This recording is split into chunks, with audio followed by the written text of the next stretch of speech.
Halo, apa kabar? Semoga Anda dalam kondisi sehat, karena kini saatnya Anda menyimak berita Makassar bersama saya, Teatrika Putri. Sejumlah berita menarik akan kami sajikan untuk Anda. Berikut 3 berita utama hari ini. Belasan remaja ditangkap polisi saat menggelar konvoi motor yang menutup badan jalan di kota Makassar. Angin kencang yang disertai hujan deras mengakibatkan pohon tumbang dan menimpa minibus di Kecamatan Bacukiki, Kota Parepare. Pembagian stiker berisi ajakan memberantas korupsi bagi pengguna jalan untuk peringati Hari Anti Korupsi Sedunia.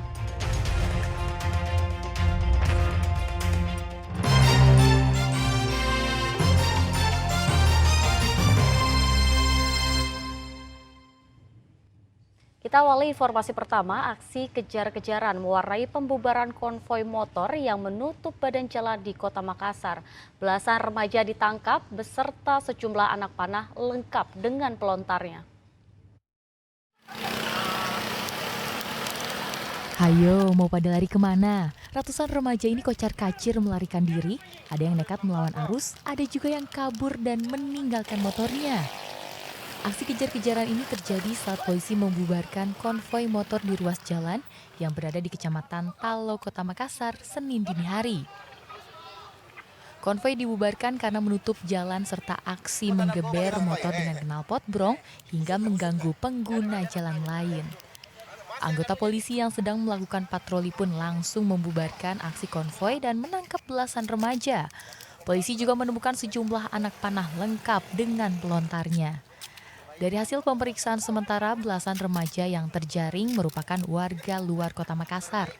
Mereka sengaja ke Kota Makassar untuk menggelar konvoi dan diduga mencari arena untuk menggelar judi balap liar. Kan 11 orang anak remaja sebagian besar yang diduga melakukan tindak pidana tersebut. Ya, ada salah satunya dari anak-anak tersebut didapati membawa senjata tajam dari musuh. Saat ini masih pendalaman. Dari yang diamankan semua warga dari mana, benar? Sementara yang diamankan semuanya di luar Makassar. Jadi memang mereka datang ke Makassar untuk buat keributan seperti itu? Dari interogasi, jadi mereka jalan ke Makassar setelah sebelumnya minum-minum di wilayahnya mereka, masuk ke Makassar untuk jalan-jalan, keliling-keliling malam minggu. Artinya motifnya sampai sementara ini masih... Ya, motif masih kita dalami. Belasan motor modifikasi yang terjaring langsung digelandang ke Mako Polrestabes Makassar untuk diproses lebih lanjut. Sementara belasan remaja yang terjaring akan diberikan pembinaan. Andi Muhammad Sadi melaporkan dari Kota Makassar. Ya, seorang guru pondok pesantren di Kabupaten Maros ditetapkan sebagai tersangka karena melakukan pelecehan seksual terhadap 20 santriwati. Sang guru juga dipecat dari pondok pesantren tempatnya mengajar. Pria berinisial AH terus tertunduk saat dimintai keterangan oleh polisi di Polres Maros.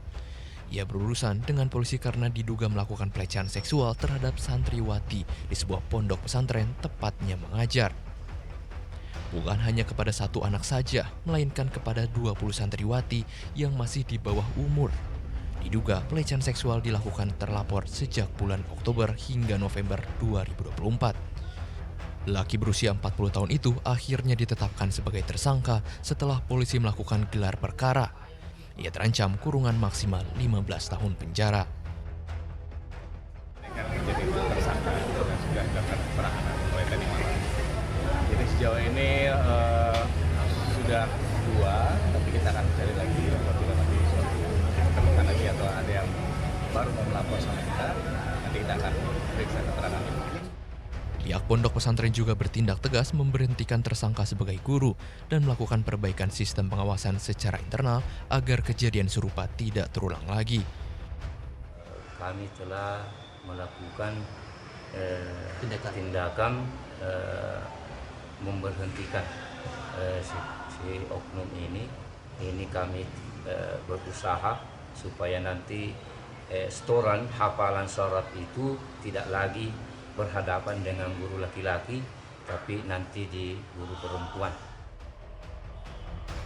Pengajar sebuah pondok pesantren di Maros dilaporkan orang tua murid atas dugaan pelecehan seksual. Perbuatan itu dilakukan pada awal November dengan dalih setoran hafalan. Reis Habu melaporkan dari Kabupaten Maros. Informasi berikutnya, seorang pria di Kabupaten Pangkep terlibat duel dengan keponakannya hingga mengakibatkan sang keponakan tewas. Pelaku tersinggung karena sering mendapat kata-kata tak sopan oleh saudara korban.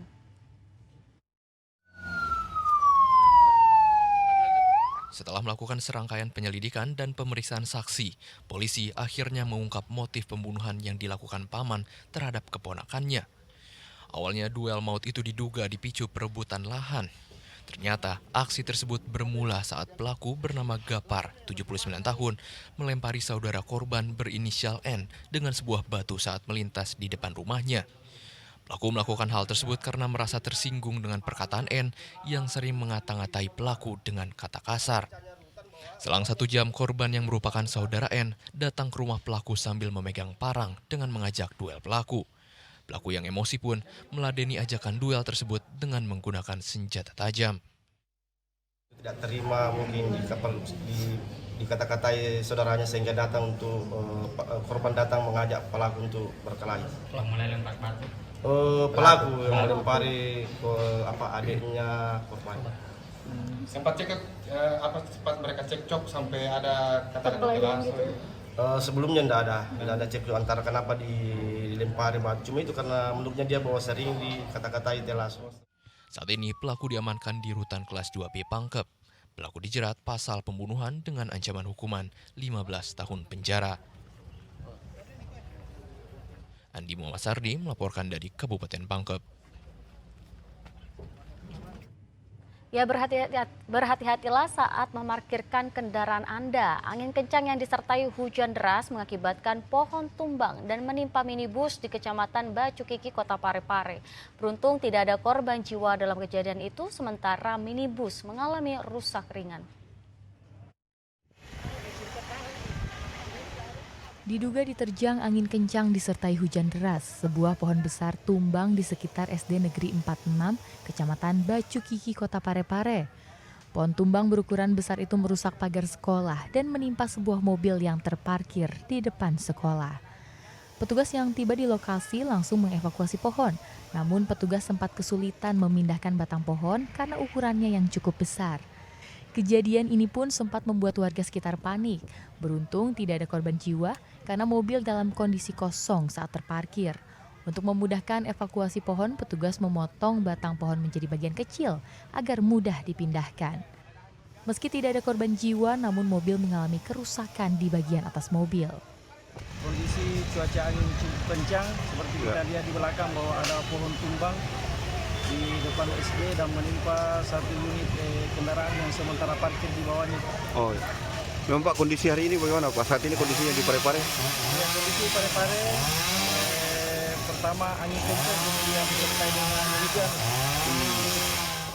Masyarakat diimbau untuk tetap waspada selama musim penghujan ini karena hujan deras disertai angin kencang diperkirakan masih akan terus terjadi hingga awal Januari 2025. Suardi Gatang melaporkan dari Kota Parepare.